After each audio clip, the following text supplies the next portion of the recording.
Hello and welcome to my channel on human design. Well, this week I'm going to be answering questions that AI can't answer, simply because AI doesn't have a body. And more than that, I'm being asked questions about chemistry I don't have in me, and a profile I also don't share.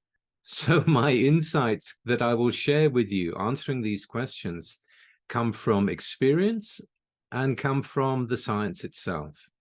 So let's get going with Amanda's question. The still outstanding question I have is what has led me to listen to hundreds of hours of human design information from many sources. If the emotional wave moves from A to B, are A and B external events and therefore governed externally? Or are A and B on a biological schedule which is governed internally? I take it from not finding my answer after all this time that this is not the right question, but it's an answer I'm searching for when I'm trying to identify what emotional clarity feels like. I do identify as being emotional. It's not a question of not knowing what emotions I'm feeling. I know that, and everyone around me knows it. Haha. Okay, Amanda. So the first thing is, let's apply the science of what's going on here for the question itself. You have the 4130 channel, and the only gate you have in the solar plex is the 30 line 5. It's the kind of the hot head or the cool head. Basically, the urge to release feelings is there. It's also a channel that is really very, very deep in its capacity to feel. Like it feels and it feels and it feels, and it gets more and more upset. It's at the same time, it's a movement in a crescendo wave that rises in expectation and falls in disappointment, but it wants to come out, it wants to scream and shout. It can make a lot of noise. It can cry. It can make a lot of people cry too, and laugh, because of the way that your aura will go out and connect with others. This is where I come in, because after all, I have a completely open solar plex. So to ask me, about emotional clarity is a good one. I enjoy the challenge, and I'm going to answer it according to your own design. Your variable is PLL, so you have a strategic and goal-orientated mind. You have a focused view. So you're looking for an answer. You're looking for an answer to a question. At the same time, as Ra said, the abstract emotional waves always think that it's a logical process. So an A to B, or an B to A, or whatever it may be, is the way that you're thinking, trying to work out what it is to get to that emotional clarity when you have an unconscious emotional channel, and that is the only channel you have to the solar plex. So that's my first point. The way I will answer it will be in terms of, again, the chart. What do you have in the root that is adrenalizing the solar plex? Well, you have the 54 and you have the 60. So there will be, when you feel restricted, when you feel limited, that it could give rise to feelings of, let me get out of here, I've had enough, I want to change, not going to put up with this. And that will be one example.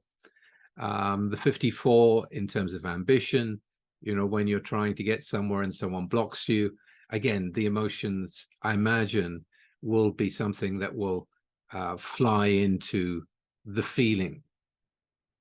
When we think about the channel of recognition, it's very much about recognizing what the desire is out of all the different desires that can be there, out of all the different fantasies that you can imagine living and feeling and can feel when you think about them. Which is the one that really burns in you? Now, that's the important question. Which one really burns in you? Which one doesn't go away? Now, it's something like that. The emotional clarity is necessary. Now, you can react in the moment when someone blocks you or something happens that makes you feel more limited, or the dream of sharing an experience with others is shattered in some way because of something. And it may well be that you're feeling like someone else got in the way, because after all, the expectation in this wave is that it's going to be glorious. It's going to be wonderful. A to B, lovely, great experience. And of course, our expectations are simply a precursor for disappointment, which on this crescendo wave will bring in disappointment. It just will. So how do you know if it's your mind? Well, your mind is going to think in terms of A and B. So you're thinking of your body as operating on a biological schedule. Okay, it's Tuesday PM, time to get emotional. Or is it something from the outside? Someone says something you don't like and you fly off the handle with them. I would answer the question simply by saying it's when whatever happens, whatever your initial feeling is, how do you process that? When we're talking especially about the abstract process, it is a process. You've got to feel into it. You know, it has its peaks and its troughs. You mature in the process of feeling into it. And hopefully you mature in the process of knowing that, you know, all those desires are not for you, but this one still is, and you ain't going to let go of it. In terms of how do you know when you've come to clarity, it's when you've moved through the process and you can get to the point of, yeah, this is really important to me. This is something that I want to act on. This is something that I want to have in my life, and it doesn't go away. Another way to look at it is, let's say you get upset with someone in the moment for whatever reason, and the next day you're thinking, oh no, I shouldn't have said that to them. That was so mean. I didn't mean to do that. I better ring them up and apologize. Well, again, it's like when you react in the moment, when you make decisions in the moment, you don't know how you really feel. And you can be blaming that person for all kinds of things until you feel into it. And then you realize what their situation is and what was going on with them, and that it wasn't personal. Or in fact, it may be nothing at all to do with them. You just thought it was. So you're not to clarity until you get to there. And then if you want to then act on that in an apology, or you want to bring them a gift or whatever it may be, you're clear that you've understood what was going on then. On the positive side, in reaching the emotional clarity to go and do something, it's the excitement that comes with the actual getting on the boat to go on that journey, or going out with someone, you know, or going to an event you've been longing to and impatient to experience. And it happens, and you're full of this wonderful, exciting energy because you're now moving into it. You will feel that. And yes, your friends and those around you will know how you feel. Hard not to. The 30th gate is your design sun, you know. It's going to be there for sure. The clarity I would describe as the point at which you reach when you're definitely going to get involved with whatever it is, whether it's good or bad. It's not so much about the expectations. It's more of a feeling of, well, let's find out. You know, let's find out what it's going to be.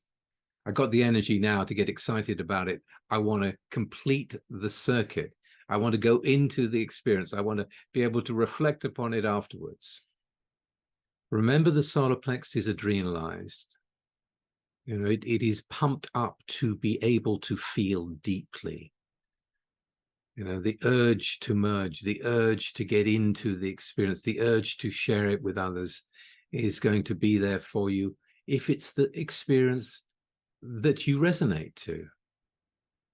So the clarity comes as you go through the feelings, as you process the feelings. And remember, it's this crescendo wave, big waves, you know, dramatic waves. And the clarity that comes from that channel comes after a while. And when you're talking about the movement of the human experiential way, you never really know what it is that you're going to go into. You just can't know. It's the energy to feel. You don't know until you actually are in the experience how it's really going to affect you. Think about the 4130 as the energy to go into the experience and then learn from it through that experience. The reflection that you have about what happened, how it went. This comes after time, and there can be a deeper clarity that comes when you have had time to reflect what's gone on from that experience in the sharing of it when you come to share it with others. So giving yourself more time, that's the way to operate. Well done. And that's the best I can do at the moment. Thank you for your question. The next question comes from a 5-2, and they're asking me about the call. Here's the question from Pierre. I'm a triple split emotional manifesting generator whose 63-4 mind dominated for most of my life. As I decondition and learn to wait for my emotional wave, I'm also noticing clear ASMR-like waves in my body. Whenever something deeply resonates or an epiphany lands, a physical confirmation that seems to come before the mind understands it. How does the second line call typically show up for someone in this process? Can that call itself be felt as a body resonance or an ASMR wave? And how do I distinguish a true second line call from other forms of mental or emotional excitement? I only have 2 second lines. And strangely enough, the 2 second lines I have, you also have. So I'm going to speak directly from my own experience of the call myself. The first one is the 34-2. And this is momentum. You know, you're on your way, the energy, it is an energetic gate. It is the most powerful energetic gate that exists in the body graph. So when that moves, power moves. The power is called out of you. And the other one I share with you is the 58-2. Again, that's a call into using your logical aspect for something a little bit weird, for something that the collective may not think is necessary, for something out of the ordinary that you find absolutely fascinating. Now, in my case, it's easy for me to answer this question simply because this is exactly what happened to me when I heard Ra speak for the first time in person. In fact, I hadn't heard him even on recording by then. I just turned up for a weekend, not knowing quite what it was going to be, and I had a man speaking truth to me, real truth that I could recognize. It was an amazing experience. And my 34 energy rose to that. You know, I just want to know more. Yeah, incredible. You know, the amount of energy that was coming from me. Like, I want more of this. Again, his fifth line calling my second lines. And in terms of the 58-2, you know, anyone that has something in this design of insatiability channel, this channel of judgment, is going to be able to get addicted to things. And as soon as I began to understand bits and pieces of the knowledge, I just wanted to know more. I just wanted to know how the bits got together, you know, whatever fragment of information that I could find. You have no idea how lucky you are to have the immensity of the information that's available to you now.